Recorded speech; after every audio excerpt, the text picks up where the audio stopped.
Bonjour, premier contact avec Audacity, je vais vous expliquer donc comment s'appellent les lieux, les endroits les plus importants que vous voyez dans cette fenêtre d'Audacity. Mais avant ça, vous devez vérifier absolument deux choses. La première, ici en bas à gauche, ce qu'on appelle la fréquence d'échantillonnage, doit être à 44 100 Hz. Vous voyez ici qu'on peut choisir cette fréquence. Elle doit absolument être à 44 100. Deuxième chose que vous devez impérativement vérifier, c'est la vitesse de lecture.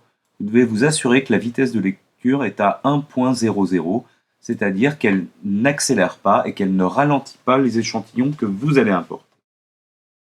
Donc ceci étant fait, voici maintenant les lieux essentiels de la fenêtre d'Audacity. En tout premier lieu, justement, la zone de piste. La zone de piste, c'est là où vous allez déposer vos échantillons. Cette zone de piste, vous pouvez, si vous ne voyez pas tout, en voir verticalement les différents échantillons ici en utilisant le glisseur vertical, ou voir plus loin en utilisant le glisseur horizontal. Donc voilà pour la zone de piste. Le deuxième lieu dont on doit parler, c'est la zone des entêtes de piste. La zone des entêtes de piste contient des informations, comme ici, par exemple, le nom. Ça, c'est le nom de l'échantillon avec son numéro.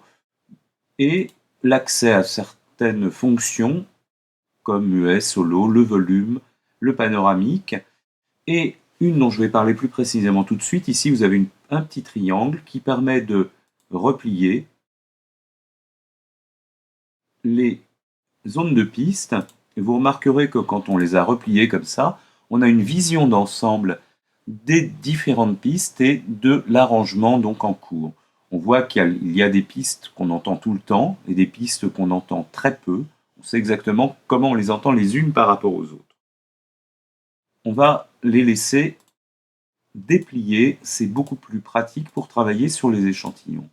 On sera amené à les replier quand on va vraiment avoir une vision globale. La troisième chose dont je dois vous parler, c'est la barre de transport.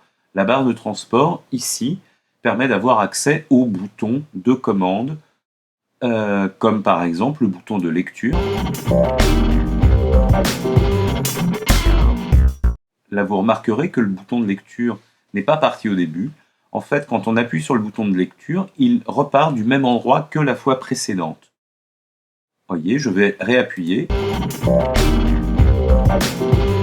Et le bouton de lecture repart exactement du même endroit. On peut avoir une autre fonction, on peut le faire repartir dans un autre endroit. Si, au lieu d'appuyer sur le bouton stop, on appuie sur le bouton pause. Et dans ce cas-là, vous voyez, si je réappuie sur le bouton pause, la lecture va repartir de l'endroit où on s'est arrêté. Voilà. Pour revenir au début, eh bien, il faut dans ce cas-là déjà que la lecture et la pause ne soient plus en grisé. Donc pour ça, il faut les réinitialiser en appuyant sur stop et utiliser ce bouton, la double flèche, qui est le saut au début. On revient au début, et là, si on lit, on est bien au début de l'arrangement. Stop, je vous rappelle que si j'ai appuyé sur stop, on va repartir au début. Par contre, si j'appuie sur pause, on va repartir de l'endroit où j'ai mis en pause.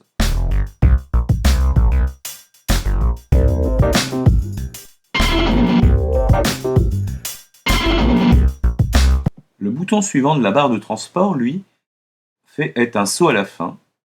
Et là, vous voyez, si saut à la fin, si là j'appuie sur lecture, il ne se passe rien parce que bien sûr, je suis à la fin de l'arrangement. Le dernier bouton est un bouton d'enregistrement que nous n'utiliserons pas pour l'instant.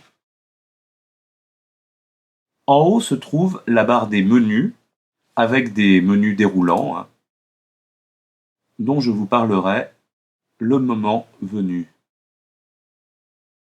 Un dernier lieu extrêmement important à connaître, c'est là où se trouvent les deux zooms. Le zoom en avant, donc on va voir les échantillons de plus en plus près, et au contraire, le zoom arrière qui lui permet d'avoir la vision la plus globale possible. Donc on va ramener ça jusqu'à un affichage complet de l'arrangement. Voilà, même pas. Voilà. Aïe. Voilà, là on voit l'arrangement entier.